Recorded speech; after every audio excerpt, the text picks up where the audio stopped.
Euradio présente Fréquence Europe, une chronique européenne réalisée par Radio Judaïka et le Centre Europe Direct de Strasbourg. Bonjour Olivier Singer.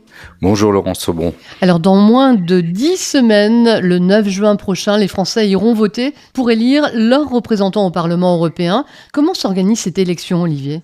Alors oui Laurence, dans moins de 2 mois auront lieu les élections européennes. Des élections qui se dérouleront plus précisément dans tous les pays de l'Union européenne du 6 au 9 juin et qui ont donc pour objet d'élire les 720 députés européens. Alors le mode de scrutin de ces élections est à la proportionnelle à un tour. Autrement dit, plus une liste obtient de voix, plus elle obtient de sièges. Avec néanmoins une nuance en France, un seuil de 5% doit être atteint par ces listes. Donc seules les listes qui dépasseront ce seuil auront des élus. On va peut-être rappeler, Olivier, qui peut voter aux élections européennes ? Alors pour voter, il faut donc être inscrit sur les listes électorales et être domicilié dans la commune où l'on souhaite voter. Selon l'INSEE, un Français sur 6 est mal inscrit sur les listes électorales, c'est-à-dire enregistré dans une autre commune que sa commune de résidence. Donc attention, la date limite d'inscription sur les listes électorales est fixée au 3 mai en mairie, mais cette inscription peut aussi s'effectuer sur le site servicepublic.fr en quelques clics. Alors contrairement à d'autres scrutins, les citoyens européens qui habitent dans un autre État membre peuvent également prendre part au vote en s'inscrivant également auprès de leur mairie ou sur ce site internet. En France, l'âge requis pour prendre part au vote est de 18 ans, mais ce n'est pas le cas partout. L'âge de vote chez nos voisins belges et allemands a été abaissé pour cette élection à 16 ans. Et puis on peut peut-être rappeler également que ce que font les députés européens une fois élus ? Alors une fois élus, en tant que co-législateurs, les députés votent les lois européennes, qu'on appelle aussi dans le jargon règlements et directives.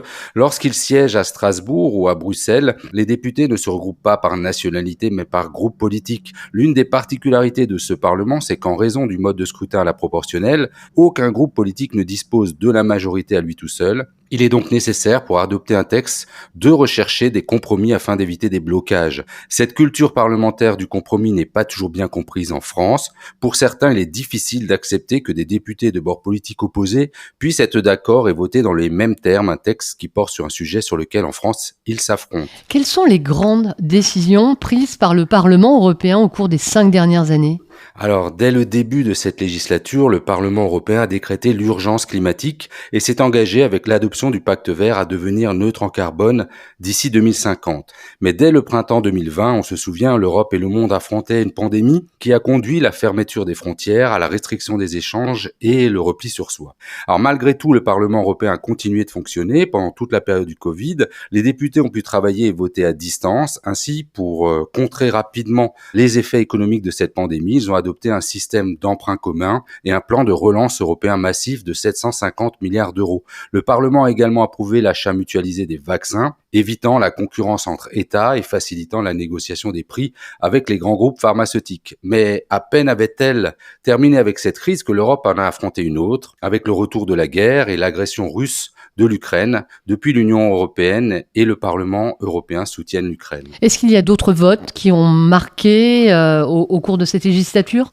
Alors oui, il y a des votes plus concrets. Je dirais en premier lieu le vote pour la mise en place d'un chargeur unique de type USB-C pour des téléphones, pour les enceintes et bien d'autres appareils électroniques. Il y a également le vote pour l'interdiction de la vente des voitures neuves à moteur thermique à partir de 2035, qui marquera cette législature sans aucun doute. Il y a le DSA, ce texte qui doit permettre de lutter contre les discours de haine en ligne et sur les réseaux sociaux. 2 procédures ont déjà été engagées par la Commission européenne contre X, anciennement Twitter, et TikTok.